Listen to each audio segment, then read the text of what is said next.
우리 창세기 36장의 이 말씀을 보면은 우리 36장 1절에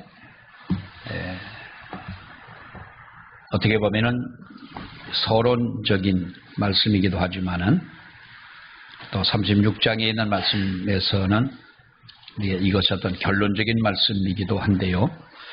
에서 곧 에돔의 족보는 이러하니라 라고 말씀을 합니다. 에서의 족보죠. 에돔의 족보는 이러하니라. 에서가 가나안 여인 중 헷 족속 엘론의 딸 아다와 히위 족속 시브온의 딸인 아나의 딸 오홀리마를 자기 아내로 맞이하고 또 이스마엘의 딸 느바요세 누이 바스밧을 맞이하였더니라고 이렇게 말씀을 합니다. 36장에 있는 말씀을 보게 되면 우리가 에서의 족보에 관한 이 말씀이 기록되어 있는데 우리가 창세기에는 총 우리가 따져보면 10개의 족보가 있습니다. 그 중에 에서의 족보는 9번째로 이 족보로 기록되어 있는데 에서의 족보를 보면서 우리가 몇 가지를 생각하고자 합니다. 먼저 우리가 2절 3절에 있는 말씀을 보면 에서는 3명의 아내를 얻습니다. 그리고 이 3명의 아내로부터 낳은 아들의 이름이 4절과 5절에 나오고 또 자세한 사항이 9절로 14절까지 말씀에 나옵니다. 그 말씀에서는 에서가 3명의 아내로부터 얻은 5명의 아들과 그리고 10명의 손자에 대한 기록이 나와 있습니다. 15절에 있는 이 말씀을 보면 우리 한번 15절 말씀을 보겠습니다. 시작. 에서 자손 중 족장은 이러하니라. 에서의 장자 엘리바스의 자손으로는 대만 족장, 오말 족장, 스보 족장, 그나스 족장과 16장 고라작 족장, 가담 족장, 아말렉 족장이니 이들은 에돔 땅에 있는 엘리바스의 족장들이요 이들은 아다의 자손이며. 자, 이렇게 우리 그 에서의 자손 중 그 족장에 관한 이 말씀이 나오는데 이 말에 있어서 우리 19절까지 보면 에서의 자손 중에서 족장이 된 사람의 그 명단이 나옵니다. 그리고 15절, 16절 말씀을 보면 에서의 장자인 엘리바스라는 가드를 통해서 6명의 족장이 나왔고 또 17절 말씀을 보면 에서의 아들인 루엘로부터 4명의 족장이 나왔고 또 18장 말씀을 보게 되면 에서의 아내인 오홀리바마로 얻은 아들 3명도 족장이 되었다. 이렇게 말씀을 기록하고 있습니다. 우리가 20절에 있는 말씀을 보면 한번 볼까요? 시작. 그 땅의 주민 호리 족속 세일의 자손은 로단과 소발과 시몬. 자, 여기 보면은 그 20절에 있는 이 말씀에서 바로 그 땅의 주민 호리 족속 그리고 세일의 자손 로단과 소발과 시브온과 아나와라고 이 말씀을 하는데 이 말씀을 보면 우리가 에서가 그 세일이라고 하는 곳을 정복하고 그곳에 거하기 전에 그 땅 원주민들이 바로 호리 족속들이 살고 있었다는 것을 알 수가 있는데 호리 족속 세일의 자손들에 관해서도 우리가 밑에 보면은 그들에 관한 것이 기록이 되어 있습니다. 우리가 31절에 있는 말씀을 또 보면 이스라엘 자손을 다스리는 왕이 있기 전에 에돔 땅을 다스리는 왕이 이러하니라 라고 하는 말씀이 있습니다. 그러니까 이 말에 있어서 39절까지에 보면은 에돔 왕에 관한 말씀이 기록되어집니다. 이 에돔 왕에 관한 말씀을 보게 되면 에돔 왕은 어떤 왕의 아들이 또 왕이 되고 하는 세습의 것이 아니라 바로 어느 여러 족장에 의해 가지고 선출이 된 왕들을 볼 수가 있는데, 여러분, 우리가 이스라엘의 초대 왕은 누굽니까? 이스라엘의 초대 왕은 사울 왕이죠. 사울 왕이 우리가 이 성경의 역사 속에 초대 왕 하면은 사울입니다. 그런데 이 사울 왕이 있기 전에 이미 에서의 자손들을 통해서 그 땅을 다스리는 분명히 이 왕들이 있었다라고 하는 거예요. 자, 우리가 이 36장에 있는 이 말씀을 보게 되면 여러 많은 사람들의 이름이 나오고 누구의 아들, 누구의 자손, 무슨 족장 이렇게 나옵니다만은 우리가 에서의 족보를 통해 가지고 얻을 수 있는 것이 뭐냐라는 거예요. 우리가 이 말씀을 보면은 에서의 자손들이 엄청나게 이렇게 번성한 것을 볼 수가 있습니다. 3명의 아내를 얻어 가지고 이렇게 아들들은 그렇게 많은 아들들은 아니겠습니다만은 이 5명의 아들로 인해 가지고 10명의 손자가 나오게 되고 또 그 이후로도 많은 자손들이 정말 그 피라미드처럼 우리 어느 가문의 족보를 보더라도 다 그렇잖아요. 할아버지가 있고 증조 고조 할아버지가 있으면 또 그 밑에 또 할아버지가 있고 또 형제들이 쭉 있고 또 그 밑에 또 자손들이 쭉 나오고 점점 여러분 많아지는 이 피라미드처럼 이렇게 우리가 되어집니다만, 이 에서의 자손들을 보게 되면, 에서의 가문을 보게 되면 엄청난 자손들이 생겨났다는 거예요. 그들이 다 족장이라는 거죠. 다 족장이더라. 우리로 말하면, 우리가 말하는 이 족장은 성경에서나 볼 수 있는 족장입니다만은 지금도 우리 아프리카 같은데 특히 우리 그 잠비아에 가면 이 족장이라는 사람들이 있습니다. 그런데 그 족장을 통하지 아니하고는 뭐든지 할 수가 없지요. 족장이 관리하는 땅이 곡수리, 수곡리, 옥천리를 다 합쳐진 그만큼 넓은 땅을 족장이 그걸 관리하고 있고, 뭘 하려고 해도 그 사람들의 이름을 가지고 그 사람들의 허가 없이는 안 되고, TV를 보더라도 어느 마을에 들어가면 족장을 먼저 찾아가서 대단하게 사는 것도 아니잖아요. 다 찌그러가는 집에 더 크니 수십 년 동안 빨지도 않은 무슨 가죽 같은 거 갖다 놓고 떡 앉아가지고 폼 잡고 앉아있는, 그러나 그 지역에서는 막강한 힘을 가지고 있는 바로 그 족장들인 거예요. 이 에서의 아들들에 보면은 이렇게 많은 아들들이 있고 손자들이 있고 그들이 다 족장들이고 모두가 다 지도자들이고 그야말로 대단한 어떤 이 가문을 이루고 살았다는 것입니다. 그러나 우리가 분명히 이 에서의 가문을 통해서 볼 수 있는 것은 무엇입니까? 여러분, 에서의 자손들이 한때에 대단히 번성을 해 있었음을 알 수가 있습니다. 경제적으로 보더라도 그들은 대단히 축복을 받은 바로 그러한 여러분 자손들이었습니다. 우리가 7절을 보면 36장 7절 시작. 두 사람의 소유가 풍부하여 함께 거주할 수 없음이로라. 그들이 거주하는 땅이 그들의 가축으로 말미암아 그들을 용납할 수 없더라. 자, 여기 보면 에서와 야곱은 함께 거할 수가 없는, 함께 살 수가 없는 사람.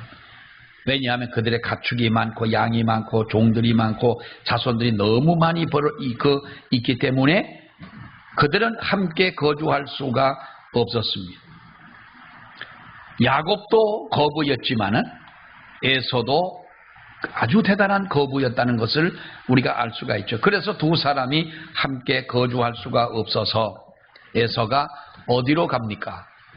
세일이라고 하는 곳으로, 세일산이 있는 그곳으로 그가 거하게 됐다라고 말씀을 하고 있습니다. 또 그들이 세일산으로 떠나서 그 원주민이었던 호리 족속을 그들이 다 쫓아내고 그들을 지배하고 또 그 나름대로의 그들이 군사력도 가지고 있어서 바로 그들은 이 세일산으로 세일 땅으로 가게 된 것이지요. 이 에서의 후손들이 31절의 말씀에 나오는 것처럼 이스라엘에 왕이 생기기 전에 한참 전에 왕이 있었다. 이걸 뭘 말합니까? 그만큼 왕이 있었다고 하는 것은 지도력이 있고 그야말로 탄탄한 어떠한 그 고대의 왕국을 이루고 있었다고 하는 것을 볼 수가 있는 것이고요. 어떤 그 한 지도 체제 아래서 막강한 권력을 가지고 있는 지도 체제 아래서 이들이 바로 그 번성의 축복을 누리고 살아갔더라고 하는 거예요. 하나님은 야곱을 사랑하셨고 에서는 미워했다. 성경에 보면 그런 말씀이 있죠. 그런데 그 말씀이 맞지 않는 것 같아요. 세상 사람들이 볼 때에 에서는 망했다고 하는 사람이 아무도 없습니다. 엄청난 여러분 그도 그 부강함을 가지고 번성된 삶을 살아갔던 사람이기 때문에 그렇습니다. 그러나 우리는 번성이라고 하는 것이 많은 재물이라고 하는 것이 꼭 축복만은 아니다라는 거예요. 꼭 축복만은 아니다. 옛날에 우리 집하고 이웃에서 살고 있는 한 집이 있었어요. 그 집하고 우리 집하고는 울타리도 없어요. 그래서 잘못하면은 밥 먹으러 그 집으로 들어갈 수도 있어요. 울타리도 없으니까. 그 집이 우물을 파기 전에는 우리 우물을 갖다가 이제 떠서 같이 먹고, 그러니까 우물가에 가보면 우리 어머니도 계시고 그 옆집 아주머니도 계시고 뭐 그 집 딸들이 뭐 그 집도 한 5-6명 되는데 그렇게 이제 옹기종기 살던 집이었어요. 한 2년 후배 되는 친구가 아버지부터 아주 인물이 출중해요. 어머니도 아주 곱게 생기셨고 아버지도 아주 인물이 아주 그야말로 잘 생기신 분이셨어요. 시대를 잘 타고났더라면은 아마 무슨 영화 배우도 하실 만한 분인데 아주 그런 분이셨는데 그만큼 그 아버지는 또 인물값을 하셨어요. 인물값이라고 하는 건지 뭔지 여러분의 추측에 맡기고 제가 그 인물값에 대해서는 구체적으로 말씀을 안 드리겠어요. 그러니까 그 어머니가 얼마나 고생을 했는지 몰라요. 춘천 시내 어느 거리를 가다 보니까 제가 알기로는 국토건설단이에요. 옛날에 무슨 그 에티오피아 그 군인들 옷처럼 누르스름한 옷을 입고 일을 하는 사람들이 막 있어요. 역 있는 쪽에서 막 일을 하는데 가다 보니까 야 은경아 그러는 거예요. 누가 이렇게 봤더니 누가 나를 부르나 그 무서운 사람들로만 알고 있는데 누가 나를 부르나 했더니 그 울타리도 없이 같이 사는 그 아저씨가 붙잡혀가지고 그 건설단에 가서 그분들이 왜 제주도 가서 뭐 그 516 도로입니까? 무슨 무슨 도로입니까? 그 도로 닦는데도 뭐 가기도 하고 그러셨는데 그러니까 그렇게 사셨어요. 그러니까 너무 가난하게 사신 거예요. 그러니까 늘 하는 말이 그렇죠. 우리 할아버지도 그랬어요. 아이고 저 집 식구들은 다 모아놓으면 못생긴 놈이 하나도 없지 않냐? 우리 절 보고 그 아버지부터 저 자들 엄마부터 자식들부터 저 딸들이 얼마나 다 잘생겼냐? 근데 애비 하나 때문에 저 집이 얼마나 고생을 많이 하냐? 그러는 거예요. 그리고 저보다 몇 년 후배인 한 2년 후배 되는 그 친구가 어느 날 이 지나가다가 이제 저를 한번 여기를 왔어요. 내가 여기 있다는 얘기를 듣고 한번 찾아와서 잠깐 만난 적이 있었는데 그 친구가 무슨 책에다가 경희대학교라고 써가지고 있어요. 그래서 야, 너 뭐 경희대학교는 그게 뭐냐 했더니 자기 작은 아버지가 경희대학을 나오셨는데 자기도 그 강원도 촌놈들은 경희대학이 어디 있는지도 몰라요. 어릴 때. 그러니까 자기 소원이 경희대학을 들어가는 거예요. 서울에 있는 대학을 들어가는 거다. 경희대학이 어떤 대학인지도 모르고 할 때인데 경희대학을 꿈꾸고 있었어요. 너무 가난하기 때문에 고등학교를 졸업하고 이제 뭐 그 뒤로는 잘 모릅니다만은 이제 그렇게 다 서울로 가고 뭐 직장을 가고 갔어요. 어느 날 만났을 때 그 친구가 그런 얘기를 하는 거예요. 그래서 이제 형은 어떻게 목사가 돼가지고 힘들지. 그래서 우리 교인들 있는데 안 힘들지. 그러지만 얼마나 그 목사가 돼서 힘이 드냐고. 그 형은 어떻게 하다 목사가 됐냐고. 그러니까 너는 그럼 어떻게 하다가 그러면 건설하는 사람, 그 설계 무슨 그 건축 설계를 하는데 수원에서 아주 유명한 설계 회사를 하고요. 그 친구 그 무슨 뭐 이 페이스북이나 그런 그 카톡 같은데 사진을 보게 되면 아주 세계의 유명한 그런 건축물들을 그렇게 이제 찍어가지고 가지고 있고 늘 외국을 다니면서 이제 그렇게 하는 그 친구인데 그렇게 자기들은 너무 가난하기 때문에 고등학교를 졸업하고 직장을 들어가려고 직장에 들어가서 무슨 일을 하다가 생각하니까 자기가 그렇게 해가지고는 안 되겠더라는 거예요. 그래가지고 자기가 그렇게 꿈꾸던 경희대학은 안 갔는데 다른 대학을 가가지고 공부를 해서 자기가 그 이런 어떤 그 건축 설계하는 그걸 공부를 해서 했다. 그래서 어떤 그 이야기를 합니다. 그래 어머니가 그렇게 아버지 때문에 고생을 하셨는데 아버지가 일찍 돌아가시고 나니까 우리 어머니가 얼마나 편한지 모른다는 거예요. 그래서 빨리 갈 사람들 비켜주는 게 좋기는 한 것 같아. 우리 어머니가 아주 신이 나셔가지고 뭐 그렇게 사신다고. 뭐 연세가 이제는 뭐 연세가 뭐 90이 넘고 그러셨습니다만은 그렇게 달라진 모습, 변화한 모습을 가지고 있어요. 그래서 또 교회는 다니냐? 그래 물어봤을 때 형하고 같이 아마 같이 이웃에 그렇게 살았습니다. 우리도 교회 갔겠지. 그때 같이 이제 따라서 교회를 다니고 하던 친구니까. 근데 지금은 하도 살다 보니까 교회고 뭐고 다 잊어버리고 지금까지 살았다는 거예요. 그러면서 자기들의 살아온 자기들의 형제들 쭉 얘기를 하는데 너무너무 잘 된 거예요. 그러면서 형, 그 동네에 살던 우리 집이 이렇게 우리 형제들이 다 잘 살 줄을 누가 알았겠냐는 거지. 그때 우리가 살 때 부러워하던 사람이 누구 아니냐는 거예요. 근데 그 사람 지금 그 사람들이 다 잘 살고 있느냐. 다 어렵게 살고 있지 않냐는 거예요. 인생이라는 것이 다 그런 것 같았다는 거죠. 여러분 보세요. 재물을 가지고 자랑하는 사람, 조금 잘 산다고 이것을 여러분 교만해하는 사람처럼 어리석은 사람은 없어요. 우리 삶의 기준이 물질이 아니잖아요. 김지태 씨도 어저께도 그러더구만. 인생 뭐 있냐? 살아보니 인생 뭐 별거 없더라.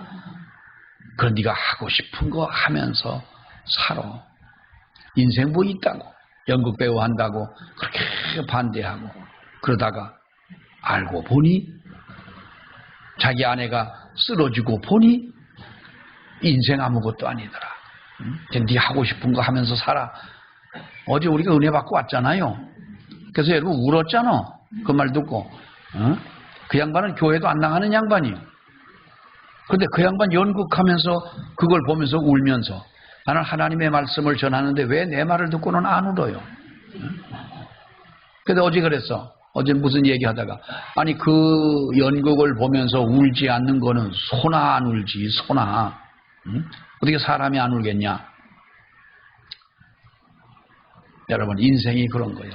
인생은 재물을 가지고 돈을 가지고 명예를 가지고 권세를 가지고 기준을 삼는 사람, 이것은 어리석은 사람인 거예요. 가끔 보면은 하나님께서 믿음이 좋은 사람도요 정말로 부족함에 처하여 살아가도록 하시는 경우가 여러분 있습니다. 끝까지 그러신다면 물론 문제가 되겠지만은 아무리 믿음이 좋은 사람이라 할지라도 하나님께서는 부족함에 그 부족해 하시는 곳에 처하게 하셔서 어려움도 겪게 하시고 그렇게 살아가도록 하시더라 하는 말이에요. 우리가 이해할 수 없는 성경을 보다가 이해할 수 없는 부분 중에 뭐 그런 부분들이 한두 곳이겠습니까? 우리가 성경을 다 이해하기 때문에 믿는 건 아니잖아요. 네? 그런데 열왕기상 17장의 말씀을 보게 되면 엘리야 선지자가 어디를 갑니까? 그릿 시냇가를 갔습니다. 그릿 시냇가를 갔더니 먹을 것이 없지 않습니까? 근데 여러분 보세요. 누가 먹을 것을 물어다 줍니까? 그래. 그게 영어로 유가 까마귀야. 그게 까마귀야. 유, 까마귀. 까마귀가 물어다 주더라는 거예요. 까마귀가 물어다 주는 고기를 엘리야는 여러분 그것을 먹었습니다. 그런 장면이 나오지요. 그릿 시냇가라고 하는 이 시냇가는 조그만 시냇가이기 때문에 그릿 시냇가가 어디라고 하는 것은 지금 우리가 알 수가 없습니다. 차라리 큰 강물이나 폭포가 있는 곳으로 인도했으면 얼마나 좋았겠느냐. 그리고 하나님께서 정말로 그에게 축복을 하신다면 왜 한 끼 먹을 것만 물어다 주시냐. 한 10년 먹을 것 쌓아놓고 먹을 수 있도록 그렇게 해주면은 얼마나 좋았겠습니까? 그런데 여러분 보세요. 사람은 우리가 그래요. 하루 먹을 것을 주고 떨어지지 않도록 만나도 그렇지 않습니까? 하루의 양을 내려줬습니다. 그 중에는 그런 생각하는 사람이 있었을 거예요. 하나님, 한 사흘치 주시든지, 한 열흘치를 주시든지, 아니면 1년치, 아니면 가나안 땅에 들어갈 때까지 우리가 먹을 거, 마실 거 걱정하지 않도록 좀 주시면 어떻습니까? 좀 그렇게 주시지요. 그러면 그걸 감당할 능력이 있겠느냐는. 네? 돈도 그렇잖아요. 돈을 우리가 왜 그 사람들 가끔씩 뭐 로또 얘기하잖아요. 로또 샀으면 좋겠다. 맞았으면 좋겠다. 로또 타고 잘된 사람이 있다고 그래요? 없다고 그래요? 네? 왜 없어요? 있긴 있어요. 있긴 있는데 많은 99%는 다 망한 사람, 로또 타기 전보다 더 피폐하게 살아가는 사람들. 왜 그렇습니까? 그만한 것을 감당할 능력이 없다는 거예요. 사람은 그만한 재물, 그만한 명예, 그만한 권세, 이것을 감당할 능력이 없더라.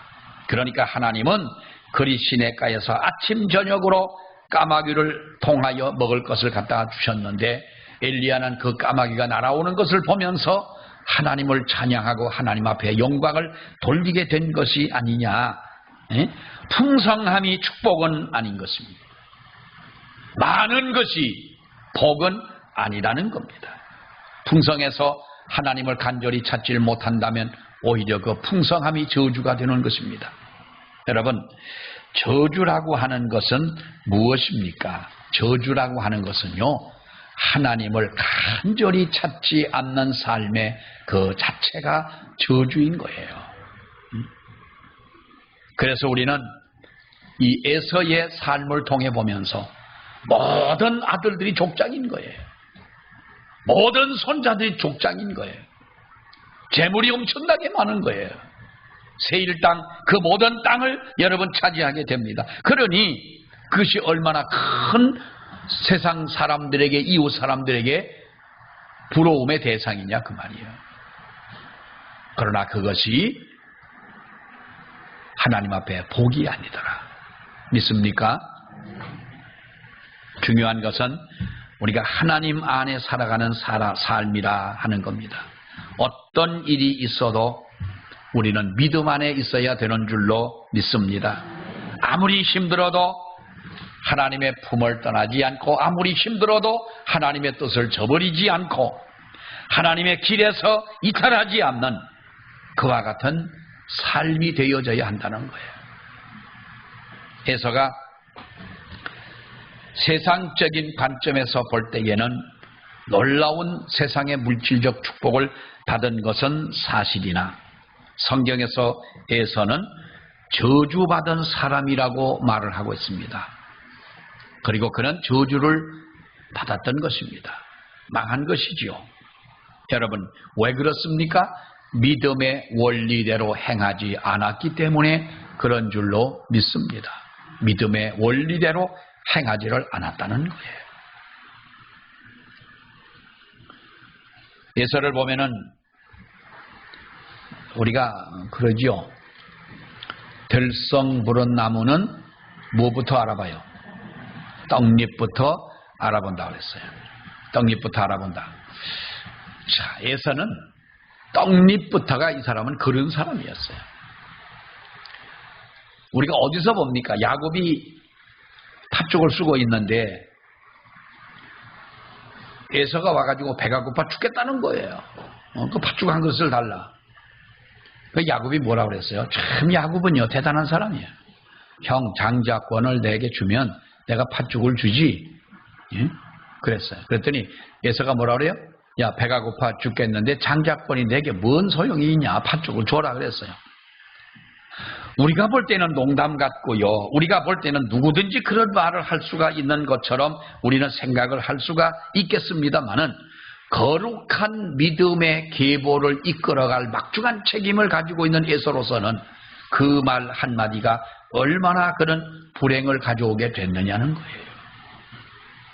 우리 믿는 성도의 말은 그렇게 중요하다는 겁니다, 여러분. 우리가 기도하고 하나님이 거룩하신 하나님이 살아계심을 믿습니다. 우리 기도를 들어주시는 줄 믿습니다. 나는 하나님을 믿습니다 하고 기도할 때는 아주 믿음 좋은 사람으로 기도를 하는데 눈 뜨고 세상을 살 때는 막말을 막 하는 거예요. 예?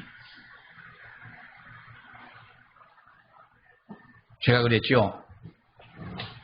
어느 집에 신방을 간다고 분명히 얘기를 하고 갔어요.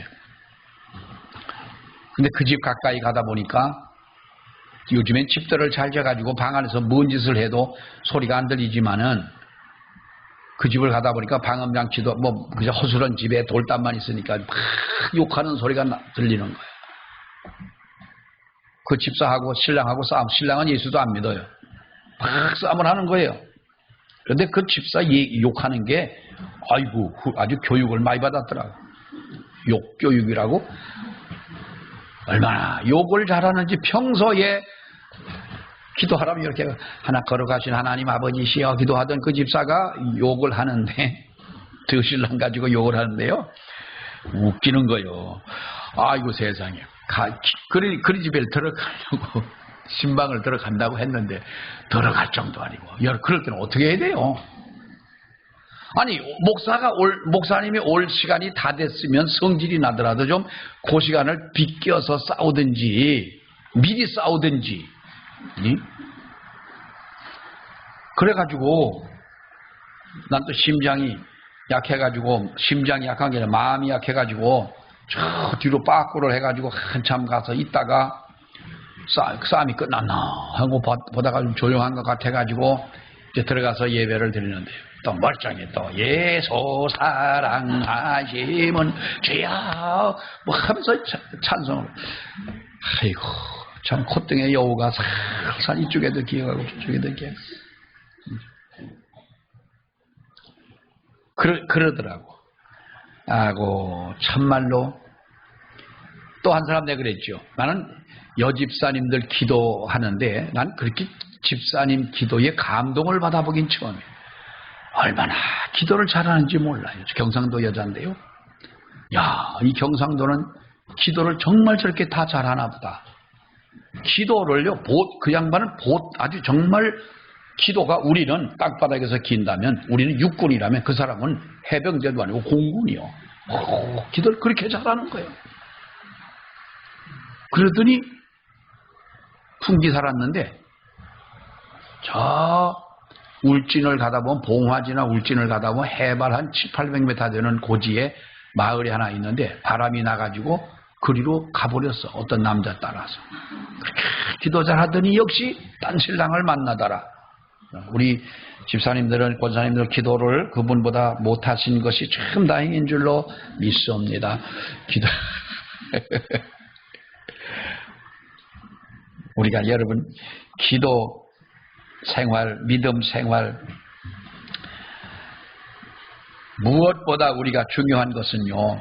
하나님 앞에 믿음의 원리대로 행하는 이것이 우리에게는 소중한 거예요.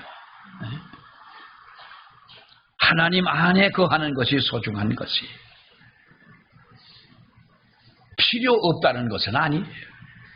하나님은 높은 자리에 앉게 하신 것은 높은 자리에서 할 일이 있기에 앉혀주신 것이고 많은 재물을 주신 것은 그 재물을 가지고 하나님의 영광을 위해서 쓰시라고 주신 것임을 우리가 믿고 그렇게 사용해야 되는 것이고 구제하고 선교하고 우리가 얼마나 여러분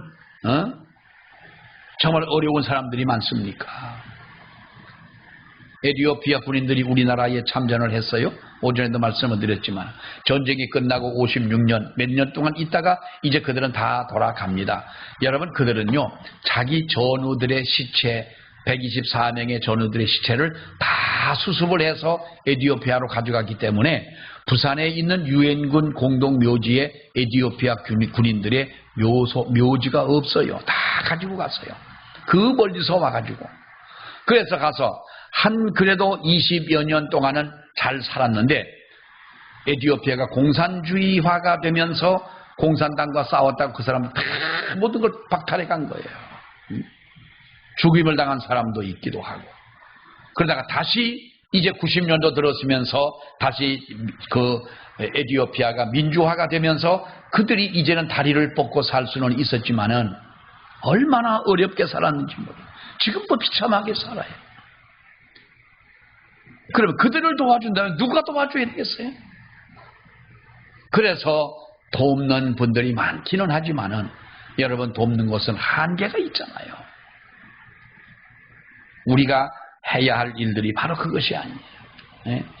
어떤 분은 에티오피아에 있는 커피를 가져다가 저 춘천에 있는 어느 신동면이라고 하는 곳에서 이제 커피 가공 공장을 만들어 가지고 그 수입품을 다 또 에티오피아로 보내주기도 하고, 제가 오전에 말씀을 드렸지만은 공지천에 있는 에티오피아의 그 카페에도 거기에서 수익금을 지금도 도와주고 있어요. 그 손자가 아버지가 가끔 그 아버지, 할아버지의 아들이 할 때는 그래도 카페가 괜찮았는데 손자가 하고 나서부터는 사람들이 별로 안 좋아해요. 손님이 가도 인사도 안 하고 난 그것 좀 고쳤으면 참 좋겠어요. 너무 아까워요. 안타깝고. 저도 한번 거기를 몇 번 가봤지만은 그놈이 인사한 적은 한 번도 못 봤어요. 인사도 안 해요. 커피 맛도 우리 커피보다도 맛이 안 좋아요. 그러면 안 돼. 그 돈 받고 장사하는 데는 정말 커피를 정말 맛있게, 에티오피아 커피가 얼마나 여러분 원조 아닙니까? 에티오피아가 커피의 원조인데 좀 잘하면 얼마나 좋겠어요. 자, 우리가 성경을 보면 여러분 그렇습니다. 하나님 안에 거하는 것이 축복인 줄로 믿습니다. 6절에 있는 말씀부터 8절까지 보면은 이제 그들이 헤어지지요. 야곱과 에서가 소유물이 많아서 함께 거할 수가 없기 때문에 헤어지는데, 자 보세요. 그 상황에서 에서는 평소에 활동 무대로 삼았던 터가 넓고 기름지고 목초가 펼쳐진 소할 지역을 세일 땅을 그가 차지하게 됩니다. 그 땅으로 이주를 해서 가버리고 맙니다. 여러분, 우리는 이 모습을 보면서 누구의 모습을 봅니까? 아브라함과 롯의 모습을 볼 수가 있는 거예요. 아브라함과 롯이 헤어지면서 그랬잖아요. 네가 동쪽으로 가면 난 서쪽으로 가고, 네가 남쪽으로 가면 내가 북쪽으로 가고, 아무튼 내가 너와 지장 없도록 할 테니 네가 먼저 택해라 했더니 이 조카가 소돔성을, 요단들을 그가 차지하지 않습니까? 그것은 무엇을 말합니까? 하나님의 품을 떠나서 세상에 자유롭게 살려고 떠나는 롯의 모습이나 에서의 모습은 같다라는 거예요. 에서의 족보는 이러하니라. 아들이 많으면 무엇을 하고 손자들이 잘 되면 무엇을 하겠어요? 족장이면 무엇을 하고 그들이 왕이 되면은 뭘 하겠느냐는 거예요. 하나님 안에 거하고 하나님 앞에는 숫자가 중요한 것이 아니라 꾸준함이 중요한 거예요. 변하지 않는 것이 중요한 거예요. 인간관계도 그런데 하나님과의 관계는 더하지 않습니까? 우리의 변함이 없는 정말 하나님 안에 거해서 살아가는 이 믿음이 우리 가운데 있어질 때 하나님은 우리를 사랑하시고 하나님이 우리에게 베푸시고자 하는 그 복을 아낌없이 부어주실 줄 믿습니다. 기도하겠습니다. 하나님 아버지 은혜를 감사합니다. 에서의 족보를 저희들이 봅니다. 많은 아들들과 손자들과 그들이 세상에 나가서 족장이 되고 왕이 되고 저마다 큰 재물을 가지고 살아가는 거부들이 다 되었지만은 세상 사람들은 에서의 가문이 성공한 가문이고 훌륭한 가문이고 부러워할 가문으로 생각했지만, 그러나 세일 땅을 차지하는 에서의 발걸음은 그때부터 하나님을 떠났고 하나님을 멀리했고 하나님을 잊어버린 이방의 백성 그 모습으로 그가 살아갈 수밖에 없었음을 봅니다. 하나님이 우리가 숫자가 많은 것이 중요한 것이 아니고 처음부터 끝까지 변함없이 꾸준함이 하나님이 기뻐하시는 우리의 삶인 줄 믿으며 우리가 아무리 많은 것을 가지고 세상으로 나갔다 할지라도 아무것도 가진 것이 없으나 하나님 안에 살아가는 그것이 진정한 축복임을 믿게 하여 주시옵소서. 예수님 이름으로 기도하옵나이다. 아멘.